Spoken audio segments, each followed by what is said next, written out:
Okay, so we are ready. Here we go. Right.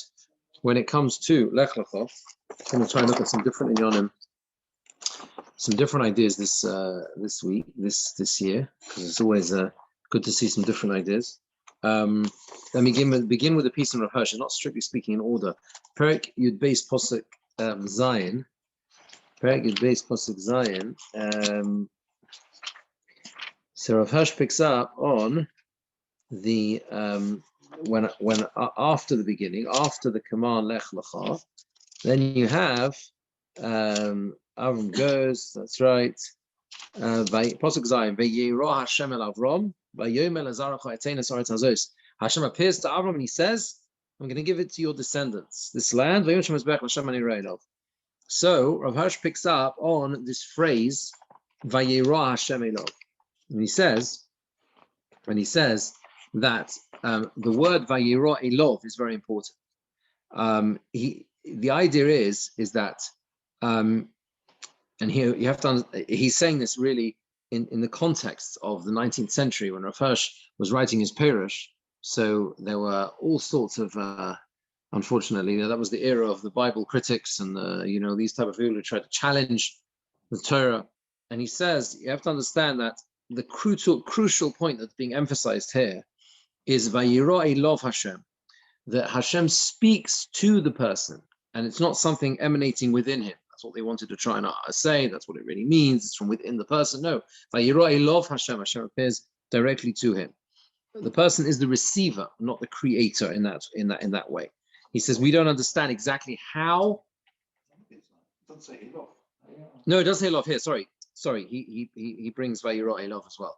But you're right. Sorry, my mistake. Here it says Vayirah Hashem el Avram.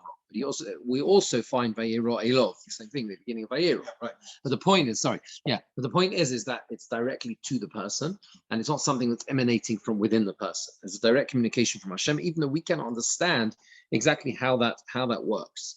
But what he says is the critical thing to understand is that the context of where Hashem appears to Avraham, the first time where it says Hashem appears to Avraham, which is because this is the first time these words are used, right? There's the message Lech Lecha, but then the first time Hashem appears to Avraham is here, right? Is here, Vayirah. And here, what is the point here? Avraham Avinu has worked on himself since Rav Hirsch for 75 years, and yet it is here that Hashem appears to him, specifically in this land, in Eretz Yisrael. And if you notice, he says, look at the previous pasuk, the land here is identified by three characteristics. Vayavar Avram ba'aretz ad makom Shechem ad Eloin mereh v'hakanani oz ba'aretz. There are three things, says Rav Hirsch, that identify the land in the context of Hashem's first appearance to Avraham Avinu. And those three characteristics, or those three things are makom Shechem. What is makom Shechem? So Rashi says the David b'nei Yaakov who came to fight with Shechem. But the point is, says Rav Hirsch, is that Shechem always, throughout the history, had a negative reputation. It's referred to as a place in the Gemara. It's referred to as Shchiche Rotzchim, a lot of murders in Shechem. The reputation of Shechem has not changed, even today, right? Shechem has always had a difficult place, difficult reputation. And of course, you have the episode of Dino. So it's something very negative, right? There are all sorts of references to this about the negativity of Shechem. The next place is Eloin Moira. What is Eloin Moira? Eloin Moira is the place of Har Gerizim Har Evel. Rashi says, Hereu Har Gerizim Har Evel, that Hashem showed him Har Gerizim Har Evel, Sheshom Kibli Yisrael Shvuas HaTorah. That's why Yisrael accepted the oath of the Torah. Again, this is something which is significant because of the contrast between Har Gerizim and Har Evel. On the one hand, you have one symbolizes growth, Har Gerizim, the other one, the brachas, and then you have Har Evel, which is the opposite, which is bleak and characterizes the opposite. And the third characteristic, the third identifying feature that the Torah gives here is the Hakanani oz ba'aretz. The Kanani is then in the land. And again, here, what is the emphasis? Even though Avraham Avinu has entered the land and it's begun to return to the descendants of Shem, the Canaanim are still there. What do the Canaanim represent? Always moral degeneration. That's what the Canaanim represent. That's what the Canaanim are, right? That's what it is, Maaseh Canaan. So then says Rav Hirsch that the idea is that Hashem specifically chooses a place, a context where the extremes are possible, right? That's what happens. The extremes are possible. It's a place where the extremes are possible in every respect. You have the linking of the return of the Shekhinah to a place where degeneracy is also possible, where extremes are possible. Rav Hirsch, and even though he wrote it in the 19th century, he says that this is it's translated obviously into English, but it was written in German. This tells us that although the character of a land inevitably has some effect on the character and qualities of the people who live in it, nevertheless, he says, the divine quality in man, the ability to attain closeness to Hashem, are within the reach of every nation, in Lapland as in Greece. Although that's how they translate it in German. That's what he says, right? And the point is that this is the place where extremes are possible. The Torah emphasizes this here so that we understand that in the very place where it's possible to sink to the lowest levels, the place of Shechem, where murderers were, the place of the Canaanim, the place of people who did the most degenerate things, nevertheless, that's also the place where you can grow the most. And that is why also he suggests that is the symbolism of Elon Mora, the idea of the contrast, Har Gerizim and Har Evil, the concept of choice. That is what happens. And therefore, for Rav Hirsch, I think the importance of Rav Hirsch's idea is the fact that when the Torah says the first time, Vayira Hashem el Avraham, right? It's in the context of those three identifying characteristics. Hashem appears to him in a place where the extremes are possible and the choice is possible. You can go in either direction and you'll have the ability to do either thing. And that is what Eretz Yisrael is. It's the land of extreme possibilities. That's what's represented in this pasuk. There's two ideas that I'd like to share on the concept of Titן Chesed La'Avraham. What does it mean? What is the mile of what Avraham Avinu achieves? The first, and both of them really are different reflections and ideas on the Mishnah in Pirkei Avos. The Mishnah in Pirkei Avos says, in Perek Aleph Mishnah Beis, Al Shlosha Devarim Ha'olam Omed, Al Torah, Al Avodah, Al Gvunas Chasadim. Three things: Torah, Avodah, and Gvunas Chasadim. So two different perspectives on that and how that relates to Avraham Avinu. The first is presented by the Alshich. The Alshich is going on. The pasuk very close by, pasuk Yud base pasuk Yud. If you go look at pasuk Tes first, Vayisa Avram haloich v'nosah hanegva. So Avram is traveling to the south. Vayihira of Baaretz, and there was a famine in the land. Vayir Avram Mitzrayim lo gorsham ki chovei Torah of Baaretz. So Avram Avinu, as we know, goes down to Mitzrayim. So it says the Alshich like this, that he brings the Medrash in B'midbar that although the world stands on these three things, Torah, Avodah, and Gvunas Chasadim, up till Matan Torah, the world stands on one pillar alone. And what is that one pillar? That one pillar is Gvunas Chasadim. It's only Chesed. And that's something you can follow through the whole way through Sefer Bereshis, because Sefer Bereshis is really incredibly focused on Chesed and relationships and how people interact with others. Hein l'tov, hein l'mutar, whether they're good or bad, both ways. You see, both are represented in Sefer Bereshis, right? Pardon? How do you get Chesed? What do you mean? Where are you learning about Chesed? Everywhere, the entire Sefer Bereshis, everywhere. I mean, right? You'll see. I mean, everything from Avraham Avinu before and afterwards, all about how people react to others. You'll see, right? After Torah is given, right? After Torah is given, you have two. You have Chesed and Torah, right? Chesed and Torah, and then when the Mishkan is built, that's the third pillar. So it's not as that they all come together. They are right. The avodah. So they come right because the Mishkan obviously is the avodah. So they have the three pillars are established in that pattern. So the first thing is Chesed. Avraham Avinu is Gomel Chasodim. That's what he is. That's what he represents. Avraham Avinu represents the middle of Chesed. Okay, and we see that from the very beginning, right? Anefesh asher asu v'choron. The people he's makarev to serve Hashem. That's the ultimate act of Chesed that Avraham Avinu is able to accomplish. But now he says like this. Look at what's happening here. He says, when you look carefully at this psukim, why does it say Vayered Avram Mitzrayim? In the previous pasuk, right? We've already mentioned Avram. We know what we're talking about. Vayisa Avram aloch v'nosah hanegva, right? It could have said Vayihira of Baaretz, Vayered Mitzrayim. There was a famine. He went down to Mitzrayim. Same person. Nothing's changed. What's Vayered Avram Mitzrayim? Why add in his name again? Ask the Alshich. So he says that, and he brings a proof. He says, I'll tell you that you can't argue and say that it's needed because there's a Parsha here, there's a Psucha, so it's a new Parsha. That's why I say Avraham again. Vayera Elov, beginning of next week's Parsha. Vayera Elov Hashem. Elov Hashem, right? Vayera Elov Hashem doesn't say his name because we know we're talking about. He says like this, that Avraham saw that without his chesed, the world, without that aspect of chesed, without chesed, the mid of chesed, the world would not survive.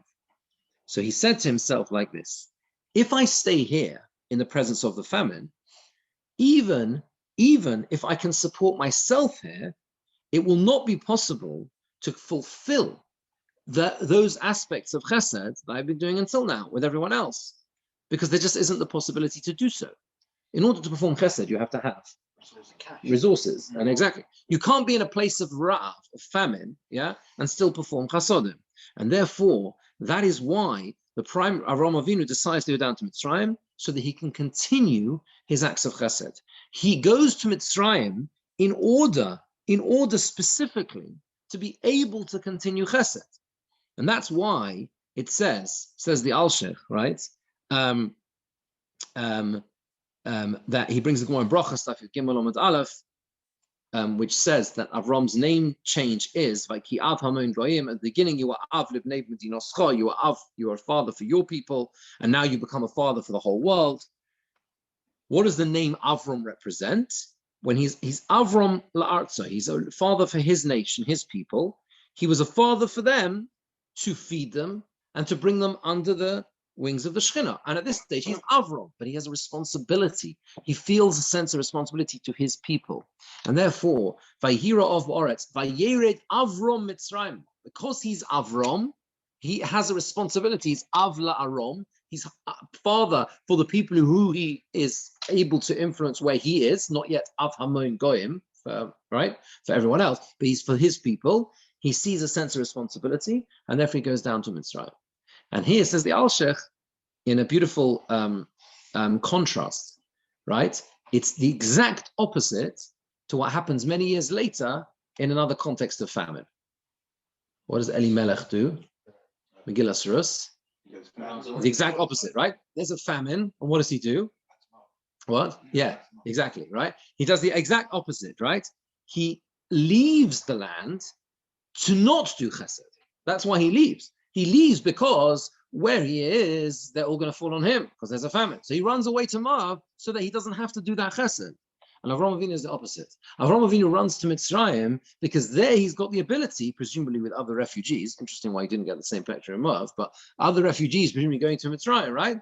I imagine because Moab probably has the same. If there's a famine in one side of the yard, there's a famine on the other side as well. Whereas Mitzrayim is in the south, would have had the possibility of sustaining people there. But Avraham Avinu goes in order to sustain, in order to support, right? So that's the Alshech. There's another idea on this Mishnah brought by in the name of the Kotzker Rebbe, and he says like this. The Medrash says very famously, Rashi brings in the Parsha, "Ve'es chol hagoy gadol." So we learn from here the three aspects of Shemona Esrei. That's Elokei Avraham. That's Elokei Yitzchak. That's Elokei Yaakov. Right, the three. What? Yeah, you did. You didn't. I didn't know that. Yeah. That's right. Those two things. That's exactly it. Right. Those two things are careful. As Rashi says. Says Rashi. You might think you end off with all three. You say Mogan Ra, says you know, you finish off with Avraham Avinu and not with them. Okay? Says the Kotzker Rebbe like this. The Chazal say, so he says that these three pillars are tied to the three avos, right? Each one of them is attached to one particular midah, right? Avraham is given us chasodim. Yitzchak is the concept of avodah. That's what Yaakov. Yaakov is Torah. That's where Yaakov represents Torah, right? Says the Kotzker Rebbe, what does it mean? That you finish off only with Mogen Avraham, not all the others, because he says that that at the end of days, the Torah itself will be reduced. There will be a difficulty, a dearth of learning, a lack of learning, And avodah will also be reduced. People's ability to connect through avodah, through tefillah, etc., etc., the tefillah, the avodah we have nowadays. But what will happen is there will be an explosion of gemilas chasadim. The Novi says in Yeshaya, Tzion b'mishpat tipodeh v'shoveha b'tzedakah, that the eventual redemption will come with mishpat and tzedakah, right? And he says that's what it means. You might think that Yisrael will finish off, end the tkufa, the period of Golus, of exile, with all these three midas, Torah, Venus, Mosalim. No, they will finish it off only with Gemilas Chasadim. That is how that will characterize the Ikvasod, the Mashiach, the time at the end of days before Mashiach comes, will be characterized by Chesed. So it's a drush, if you like, on Rashi's pshat. Obviously, the simple pshat is that's what we do in Shemona Esrei. Mogen Avraham says, "Yochel Chosmin." It's a Chassidish Avol. Yochel Chosmin. You might think you finish off everything the Galus with all of the midas of the Ovis. No, you finish off with Chesed. We conclude with Chesed. Ultimately, that is how we will merit the Gula, will merit the ultimate redemption. Let's look at a few ideas later on in the Parsha. Perek Tes Posuk Aleph. No, it can't be Tes, can it? Because that would be earlier. No, it must be. I'm looking at anyway. Yeah, no, that's too far. No, I just written it wrongly. 1 second. Yeah, Tes Vov. I missed out the Vov. Simple. Perek Tes Vov. I missed out the Vov. Do you understand? Perek Tes Vov. Posuk. I've corrected now. It's okay. Perek Tes Vov. Posuk Aleph. Achar hadvarim ha'eleh. Hoy advar Hashem Avram. Lech Lecha is one of these parshas, so if you're careful, you end up staying only at the beginning, right? You know. The word of Hashem came to Avram in a vision. Lemor al tira Avram, do not fear Avram. Onechi mogein loch, I will be a shield for you. I will protect you. Right? The reward is very great. Now this word mogein is very important. Why? Because we've got to understand our basic tefillahs, yeah? Mogein Avraham. Yeah. Okay, this is it, right? This is okay. This is the mogein. Okay, Hashem is saying, "I will protect you." You are, when we say shield of Avraham, that's what we mean. That posuk, right? Hashem says that again. It's a simple thing, but we don't necessarily make that connection because we just say it every time, every tefillah. Where is it? What do you mean? Where do we get mogein Avraham from? The answer is from here. Hashem promises Avraham Avinu just before the bris bein Basarim, right? Yeah. Hashem. Then he says to him, "What are you going to give me? I'm going to be, I don't have anyone to inherit me." He takes him outside, yeah, etc., etc., the stars, right? You understand? So this is the place where Hashem says, "Mogein Loch, I'm going to protect you." Now, there's a very short Ramban here, so we've got to understand this because it's going to help us understand our tefillah, what we daven every day. 1 second, let me just find this Ramban. Right, the Ramban says it's 2 Rambans on this posuk Aleph. They're very, very short. If you got it, I'll say it loud anyway. But what was that? Yes, there's the second one. Al tira Avram, do not be afraid, Avram. Right? He was afraid of 2 things. He was afraid min hamlochim, from the kings. Pen yirbu tzavosim anov, they might gang up against him again. Heim oy ha'omdim tachtom. Okay. And they or their successors, right? Of Milchoma Yered Minister, he might go into battle and be destroyed. So he was still afraid of those kings. We think the kings disappeared. No, he's still worried. It could easily be that they would launch a revenge attack against him, right? Or he was worried that he would die without children. Number 1, Hashem says, "I promise you that I will be a shield protecting you," so physical protection against the malachim, against the threats, the external threats you face. And furthermore, you will get your reward. You will have a descendant. So that's the Ramban explaining the 2 halves of the pasuk. On a mogein loch is you're worried about a revenge attack from the kings. I will protect you. And schar char be'ma'od, you will get your reward. You're worried you're not going to get your reward. You haven't any children. Yeah. Why at this point is he worried about not having children? Is this ongoing or?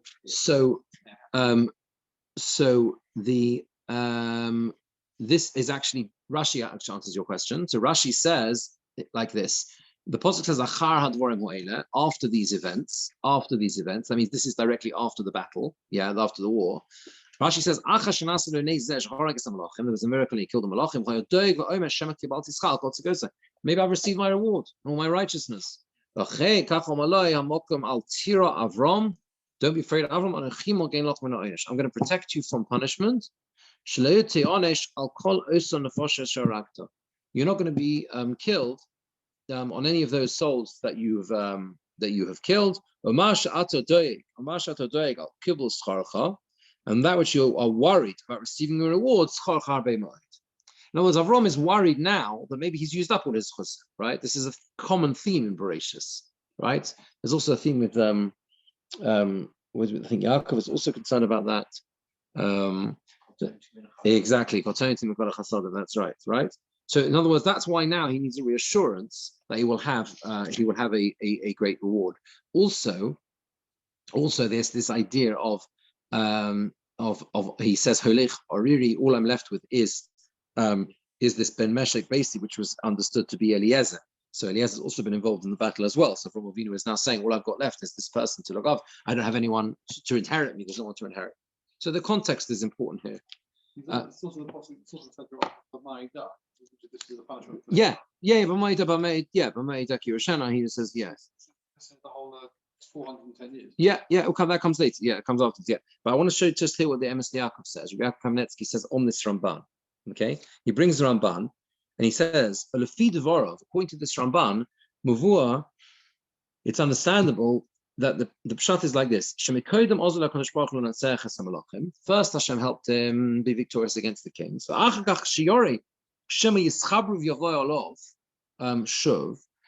when he's worried they will gang up against him again, then Hashem guaranteed him and said, gave him a guarantee, and I will protect you. Venera, he says, it would seem shall pizer nitkan seidah tefillah b'baruch Hashem shmoneh. So now he says we can understand how and the order of the first bracha in Shmoneh Esrei. What do we say in Shmoneh Esrei? Melech, Oizer, U'Moshiach, U'Mogen. Now, you've ever thought about this? You should really go the way around. Why? Because first Hashem provides a shield, a protection, so there should be no tzoros coming against us. That's what protection is. Okay.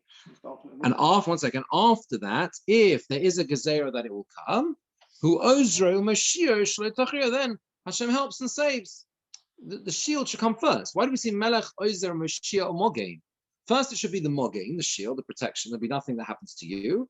And if Chas v'Shalom, something happens, I'll save you. Right? The answer is, said Yaakov Kamenetsky,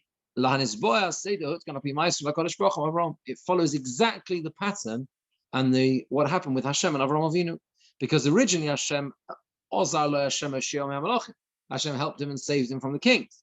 After that, he promised he would be a shield for him, but he shouldn't gang up against him again.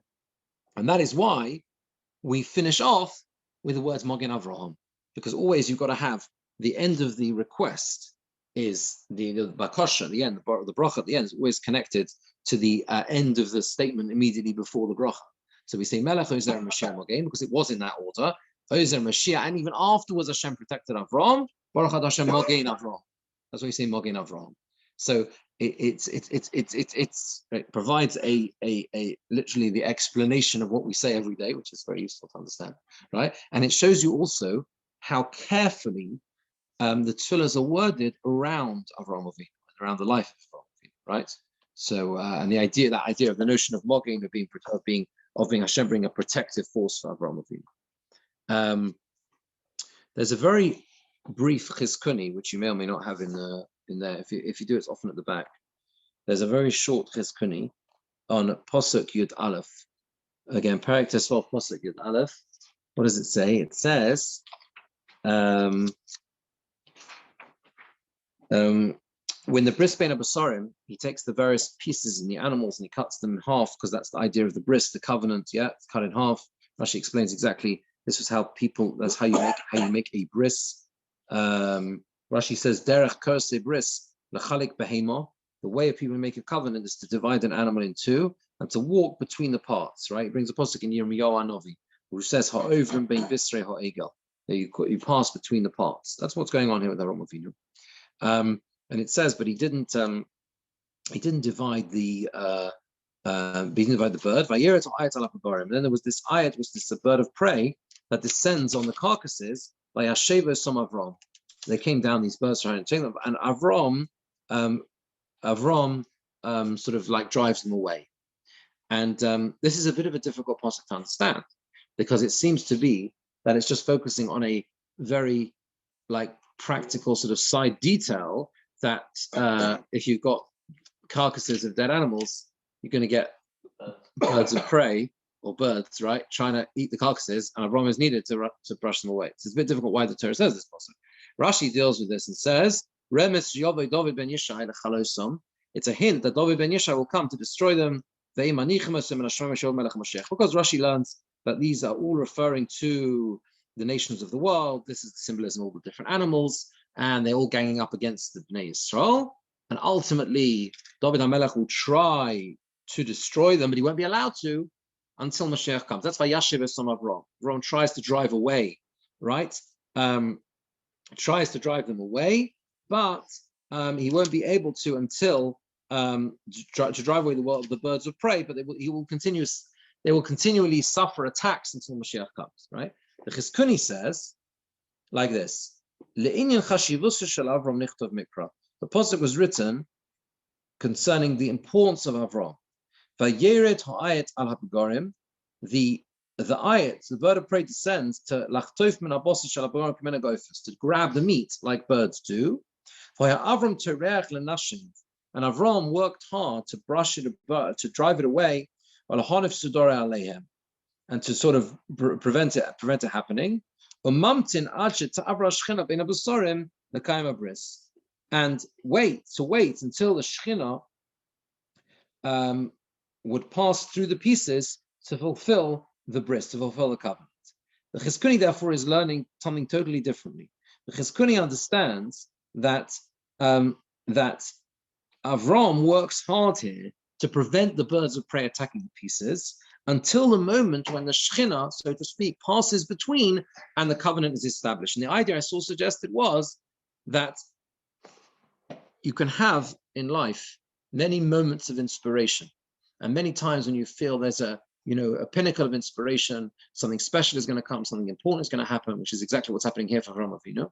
But you always have to have your eye on the birds of prey, on the things that are there to distract you and to drive you away. And Avraham Avinu is focused on that as well. He's got one eye towards those things which are trying to pull him away from the task at hand. Le'inyan chashivusar shel Avram, says the Chizkuni, that the focus of the Torah is telling you this was how choshev Avram was, how important he was, and how careful he was to make sure that nothing would be able to disturb him from focus on the task at hand. Until the Shekhinah was able to arrive, so to speak, and was the moment it arrived for the covenant, Avram was focused on making sure that he would stay focused on his mission. So in other words, it's understanding it as a different to Rashi. Rashi understands it as a message for the future and how the challenges we face as a nation, and David HaMelech will try and brush them away, won't be able to, etc., etc. But the Chizkuni, it perhaps can be understood as a life message, a life lesson, a remez, to this idea that you can be in the pinnacle of inspiration. From Avinu is the brisbane of Basara, the covenant. But there's still distractions. There's still things that are putting him away. There's these birds coming in the way. But he's okay because by Hashem Avram, he knows how to drive them away. He knows how to stay focused. When you have inspiration in life, that's what you've got to stay focused on, because otherwise you lose it. Thanks for coming. Thank you. Thank you all. Have a good Shabbos. Thank you. Amazon.